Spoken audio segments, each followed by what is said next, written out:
guys, my name is Darren Chandler from Forever Rovers. This is your DRFC Daily Reports. We've got about 6-7 hours before the Shrewsbury match kicks off.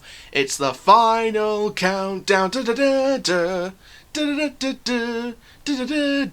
to sing the whole song, but we've got some leaked team news from Shropshire Live. We don't know how true this is, but we do have some possible lineups according to Shropshire Live. Hard one to say. And also we're going to be taking a look at something about player welfare concerns from somewhere. So before we get started, guys, make sure you like, comment, subscribe, click the notification bell so you never miss a YouTube video. We're trying to get up to the first 1,000 subscribers. Come on, let's get up there. You know, we're trying to be the Doncaster Rovers version of the United Stand here. And for now, guys, let's get into exactly what's been reported in this video. So, starting off with Shropshire Live. That's one of the main news outlets for that area of the country, and of course, you know, Shropshire, Shrewsbury, that kind of area. And they reported some possible lineups according to them, and also we've got some injury concerns for Shrewsbury. Nothing fresh, just a recap of what's, you know, happening. And we're going to recap ours as well, so we're just going to give you a bit of a taster. Now, of course, we did show the predicted lineup in the match preview yesterday.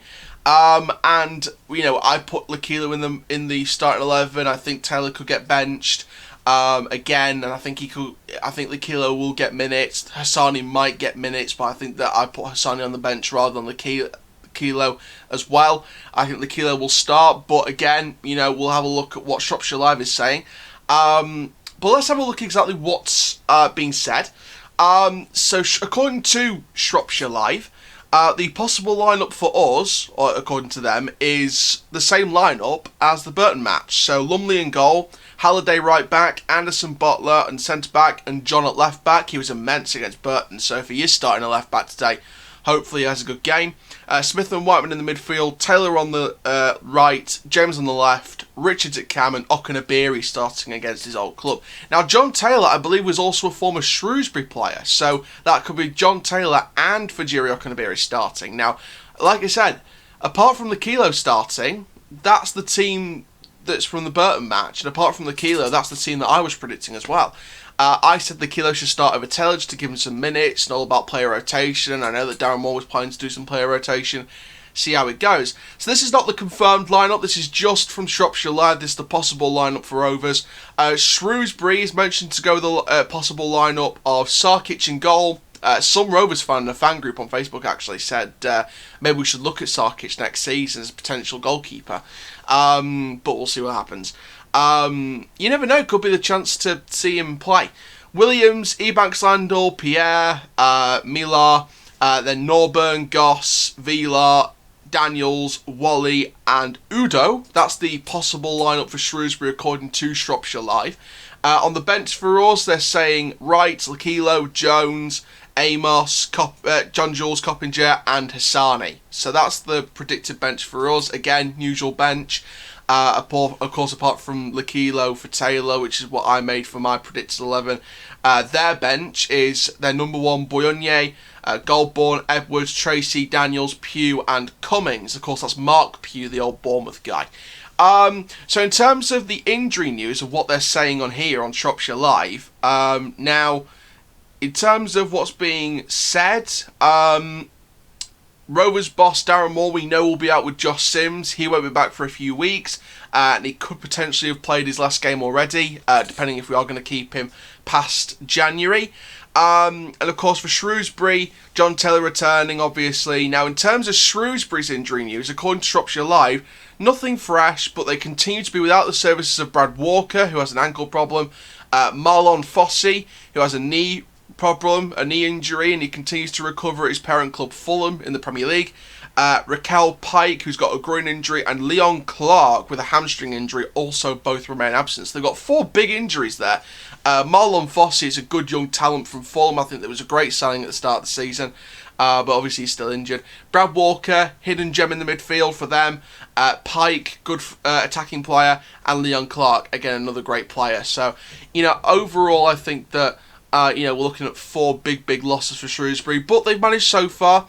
Now, a rare basically, in terms of what they're saying on here, a rare third league win on the spin would occur for the first time since 2017 when Shrewsbury defeated Northampton, Wimbledon and Rochdale. So if Shrewsbury beat us tonight, that's their sort of rare third league win on the spin for the first time since a couple of years ago. Now, of course, we need to win to keep up our winning run. Obviously, since the Hull defeat, we've won every game.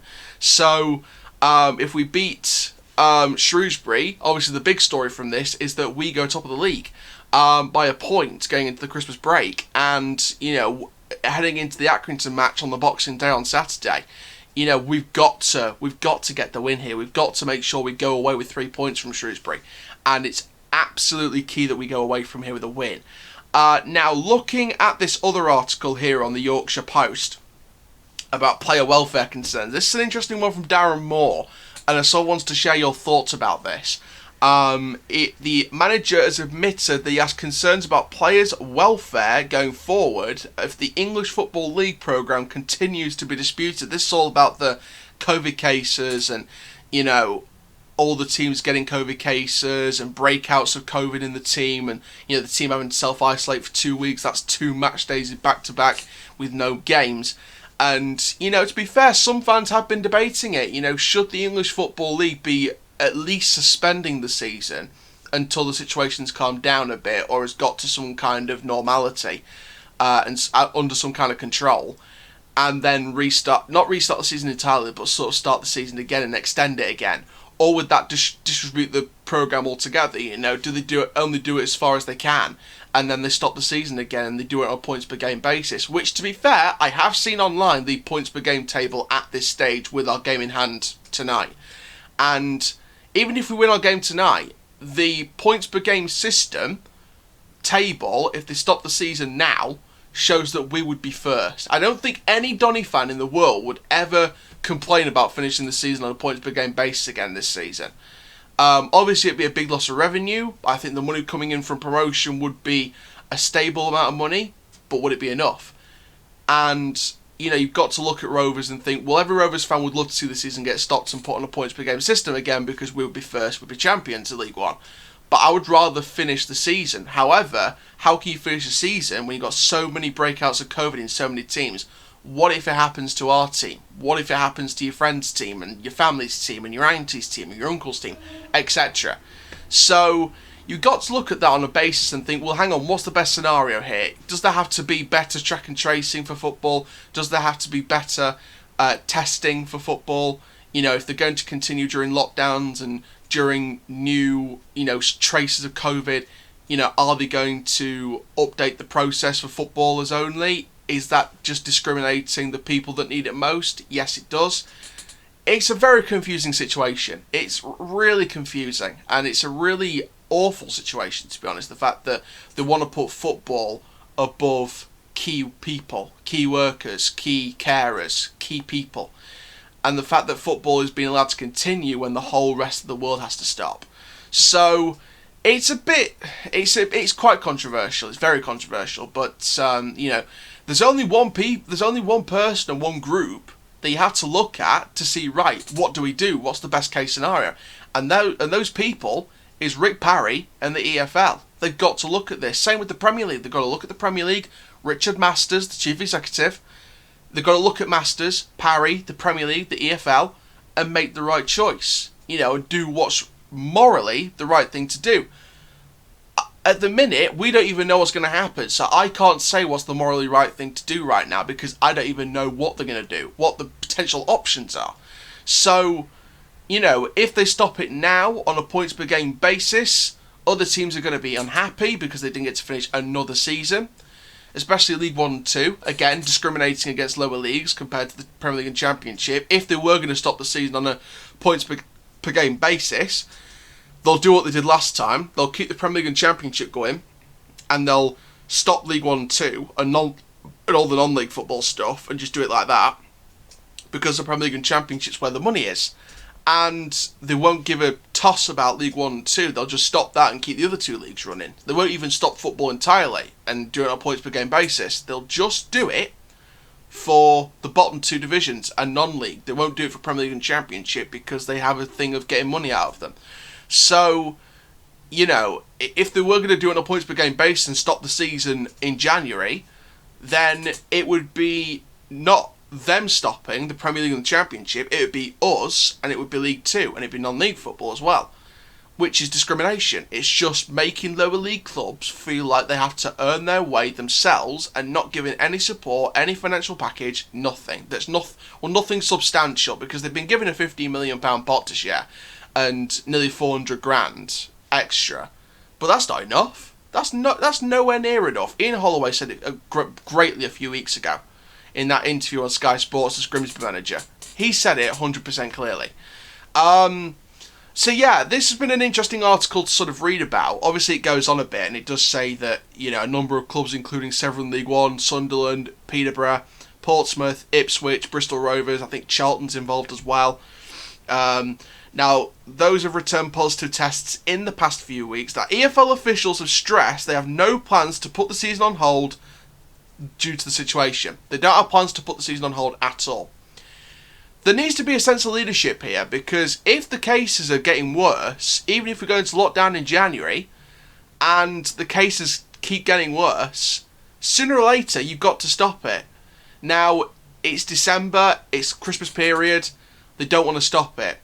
When is enough enough? Where's the cut-off point for these COVID cases? You know, when more start to come in due to the Tier 3, Tier 4 restrictions, etc. What will happen? What's the outcome? Are they going to stop the season in February, March, April? Are they going to stop the season in 2050? Are we going to go too late here? I don't know. But it's going to be interesting to see what happens. They're not putting any plans to put the season on hold now. But I've got a feeling January, February, if it don't get any better, I think they have to look at those options, unfortunately, for other clubs. But they've got to look at those options if it doesn't get any better in the next month or two, because the situation is getting bad. They're gonna get the game time back, but it's going to be, you know, a bad. It's just going to add more dates onto the season, and it's just going to get worse. So it's a never-ending cycle with this, really. Now, the postponements will add pressure to the already congested league schedule. Exactly what I said. The league programme, which could be made worse by any inclement winter weather, which forces further games to be called off. Again, that's something you've got to think about. The natural weather. You've got to think about that. It's so far from ideal scenario, as Moore acknowledges, with player health at the forefront of his thoughts. Finally, a manager, among many other managers who care about their players rather than, you know, themselves or the league's reputation and things like that. Rick Parry cares about the league's reputation. If they stop, they're not making money. So he wants to make money out of this, so he'll not stop. At least Moore cares about his players. At least other managers care about the players. At least the team cares about the players. But the EFL don't seem to care. Now, he did say to the Yorkshire Post, in terms of a statement, there's lots of pressure to get this season done, but it does not take into account the players' welfare, and that is where I'm coming from. The players' physical and mental state to be performing at the high level and asking physical demands of them. That is the biggest thing. Being a former player, he knows the demands of what it takes on the body. The fixtures are piled up upon us, and we don't know what the winter is going to hold, and that is a major concern for the football authorities, and there could more postponements to games with the weather and another surge of the pandemic, which we're in at the moment. First and foremost, about health and safety of everybody. It goes without saying that we have to make sure everyone is safe and well. If we are and can continue, then let's do so. That is the statement. That is the statement from Darren Moore. And that, in my friends, is the right statement. That was the 100% the right statement. You've got to take into account players' welfare. You've got to take into account players' reputation. And, you know, you've got to just take into account the right thing to do morally. Personally, the right thing to do morally is to, if it's getting worse, the morally right thing to do for the people in charge of the league would be to just stop the season. If it's getting worse, stop. If it's getting bad, if it's getting to an extent where when no one can play, stop. Just stop. And, you know, this isn't some excuse for me to say, oh, let's stop the season because on a points per game basis we could be up as champions into the championship. That's nothing to do with that.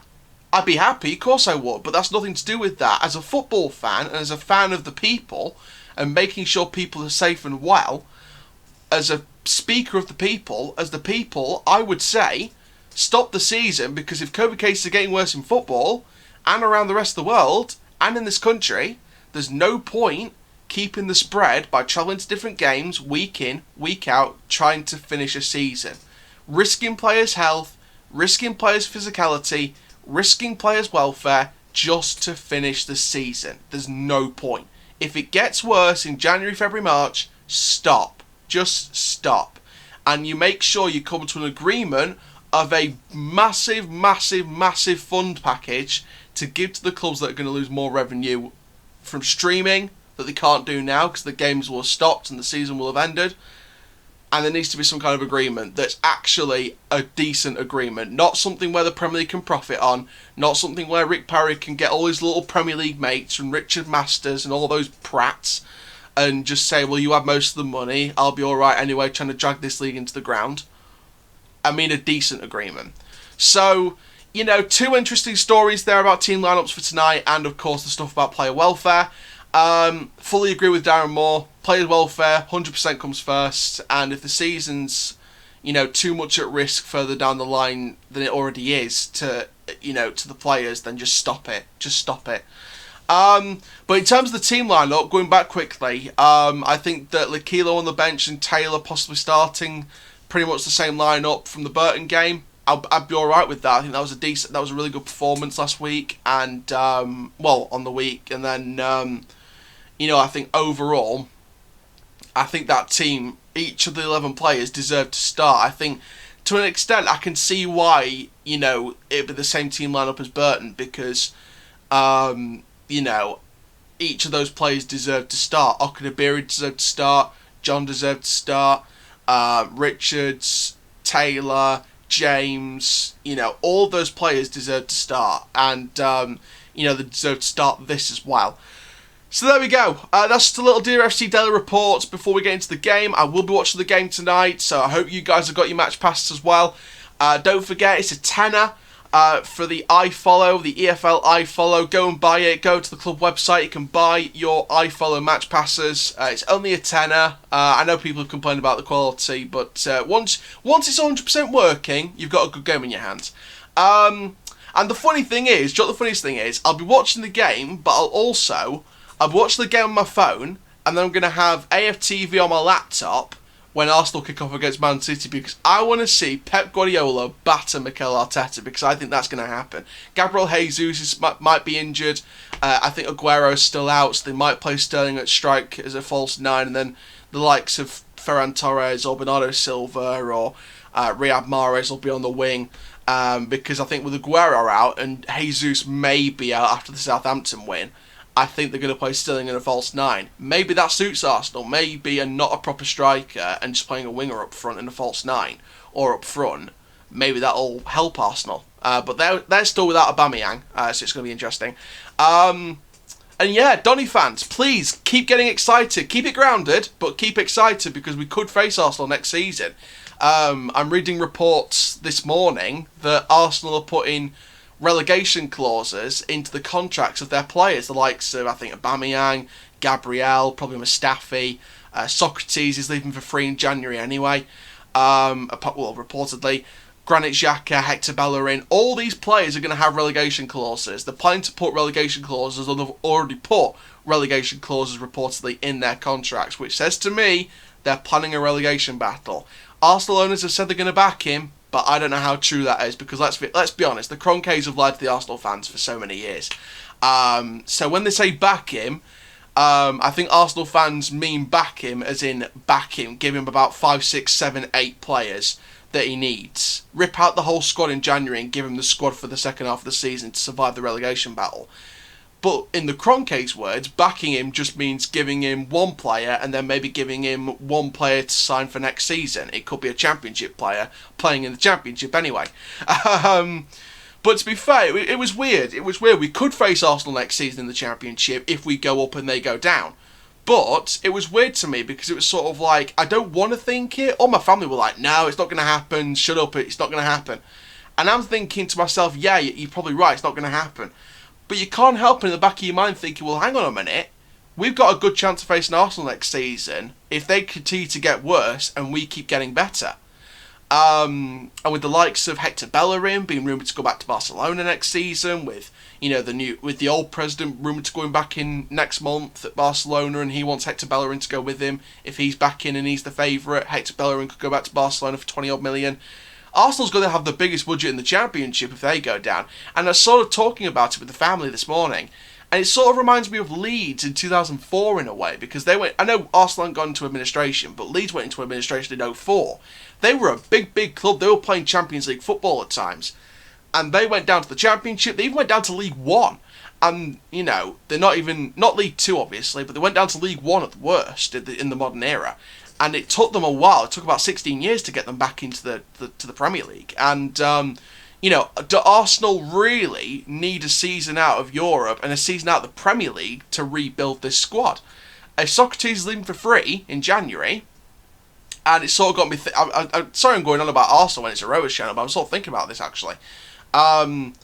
If Socrates leaves for free in January, and maybe, and I know Arsenal fans will go in the comments now and say, "Oh, we're not going to get relegated, you bloody prat." But I'm being genuinely honest. You are in a relegation battle, and whether you escape it or not is up to your manager. It's up to the players that don't care, and it's up to the board that don't back the managers. It's a case of, if you do end up like Leeds in the past, and you do get relegated to the Championship, and a big club is in the Championship next season, with us hopefully, it'd be a good visit for us to the Emirates, get to do a preview, maybe get Robbie on the channel, maybe get DT on Forever Rovers next season if they're down the Championship with us. But you've got to look on it and think, well, hang on a second, if they do go down to the Championship, maybe either the Cronkies get out the club, or they do a Mike Ashley and they back him when they're in the Championship, and then Arsenal become like a phoenix from the ashes and rise back up to the Premier League. And I think, to be honest, whether Kroenke's in charge or not, I've got no doubt that if Arsenal got relegated this season, they go straight back up next season. No doubt whatsoever. They've got too many good players, but I think if they lose the likes of Aubameyang, Gabriel, David Luiz, Leno, Bellerin, Xhaka, all those players, if they do get relegated, will go. And they're going to have to rely on the likes of Nketiah, Willock, Smith Rowe, maybe Tierney will go down with them, Maitland-Niles, Holding will probably be down there with them. Holding will stay if they get relegated. Ceballos is back at Real Madrid. El Neni will be relied on. Partey will probably looking for a receipt back into Atletico Madrid. Partey's probably looking in his pockets to see if there is a receipt from the transfer from Atletico Madrid, and say to his agent, he's sort of got a buyback clause if they get relegated. So I think Partey's got a relegation clause probably. Aubameyang will have one. Lacazette will have one. But the likes of Nketiah, Willock, Smith Rowe, Holding, Tierney, all those players won't have it.